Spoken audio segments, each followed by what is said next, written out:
బైరెడ్డి సిద్ధార్థరెడ్డి వైఎస్ఆర్సీపీలో జగన్మోహన్ రెడ్డి తర్వాత చాలా మంచి క్రేజ్ ఉన్నటువంటి నాయకుడు. తన మాట తీరు కావచ్చు, సహజ ధోరణి కావచ్చు, ఇతర ఏ కారణాలైనప్పటికీ కూడా రాష్ట్ర వ్యాప్తంగా ఇమేజ్ ఉన్నటువంటి నాయకుడు. ఎక్కడో కర్నూలు జిల్లాలో ప్రస్తుతం నంద్యాలలో ఉన్నటువంటి నందికొట్కూరు అసెంబ్లీ నియోజకవర్గానికి చెందిన ఒక గ్రామం నుంచి ఆయన బయటకు వచ్చారు. తన పెదనాన్న బైరెడ్డి రాజశేఖర రెడ్డి తన ప్రత్యర్థి పార్టీలో ఉన్నప్పటికీ సిద్ధార్థరెడ్డి మాత్రం వైఎస్ఆర్సీపీని ఎంచుకున్నారు. జగన్మోహన్ రెడ్డి అనుచరుడిగా ప్రస్థానం ప్రారంభించారు.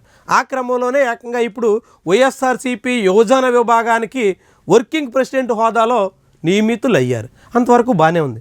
కానీ అధికారం ఉండగా ఏపీ స్పోర్ట్స్ అథారిటీ చైర్మన్గా కూడా కీలకమైనటువంటి బాధ్యతలు నిర్వహించిన బైరెడ్డి ఇప్పుడు విపక్షంలోకి వచ్చాక సైలెంట్ అయిపోయారా?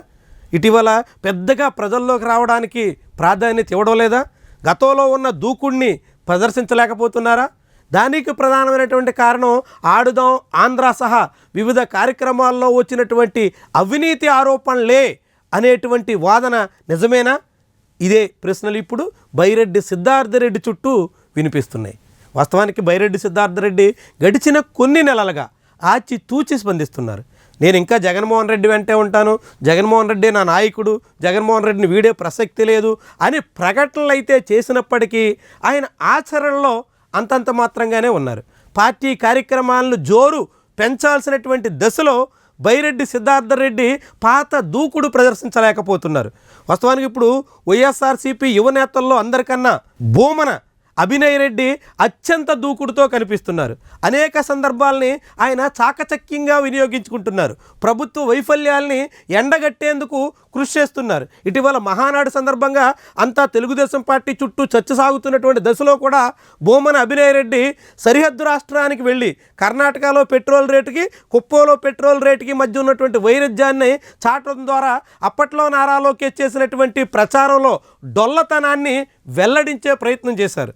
తాను అధికారంలోకి వస్తే పెట్రోల్ ధరలు తగ్గిస్తాం, కర్ణాటకతో సమానంగా మారుస్తాం అంటూ చేసినటువంటి ప్రకటనలన్నీ బూటకమని, ఆయన మాట తప్పారని నిరూపించేందుకు భూమన అభినయ్ రెడ్డి ప్రయత్నించారు. ఇట్లా వివిధ కార్యక్రమాలతో భూమన అభినయ్ రెడ్డి లాంటి వాళ్ళు దూకుడుగా సాగుతుంటే బైరెడ్డి సిద్ధార్థరెడ్డి ఎందుకో అలాంటి దూకుడు ప్రదర్శించలేకపోతున్నారు అనేటువంటి వాస్తవం అయితే స్పష్టంగా కనిపిస్తుంది. మరి బైరెడ్డి సిద్ధార్థరెడ్డిలో నిజంగానే ఆడుదాం ఆంధ్ర తాలూకా కేసుల భయం వెంటాడుతుందా?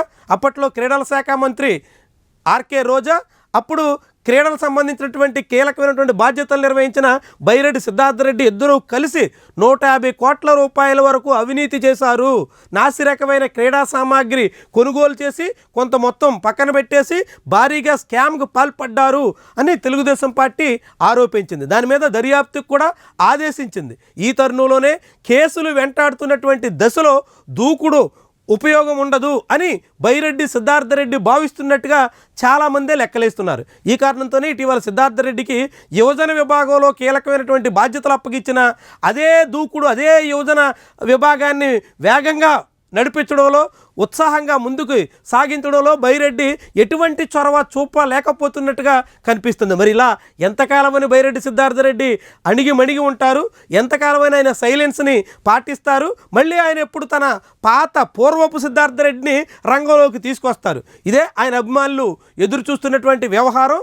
అదే అంతా పూర్తిగా అధినేత వ్యవహార శైలిని బట్టి ఉంటుందన్నట్టుగా సిద్ధార్థరెడ్డి సన్నిహితులు కొందరు చెప్తున్నారు. ముఖ్యంగా అధినేతే ఇప్పుడు ఇంకా పూర్తిగా ప్రజల్లోకి వెళ్ళడానికి, ప్రజాక్షేత్రంలో కార్యాచరణకు పూనుకోకుండా కాసింత ఓపిక్గా సహనంతో సాగాలని నిర్ణయించుకున్నటువంటి దశలో బైరెడ్డి సిద్ధార్థరెడ్డి దూకుడు పెంచిన ప్రయోజనం ఉండదని, అందుకోసమే ఆయన కూడా ఆచితూచి సాగుతున్నారని సిద్ధార్థరెడ్డి సన్నిహితులైతే చెప్తున్నారు. కారణం ఏమైనప్పుడు కూడా 2019 పూర్వం నాటి సిద్ధార్థరెడ్డి ఇప్పుడైతే కనిపించట్లేదు. విపక్షంలో ఉన్నప్పటికీ కూడా ఆశించినంత దూకుడినైతే ప్రదర్శించట్లేదు. ఈ కారణాలు ఏమైనప్పటికీ ఆయన మళ్ళీ పూర్వపు స్థాయిలోకి రావాలని ఆయన అభిమానులు ఆశిస్తుంటే ఇప్పటి వరకు వారి కోరిక నెరవేరుతున్న దాఖలాలు అయితే కనిపించడం లేదు.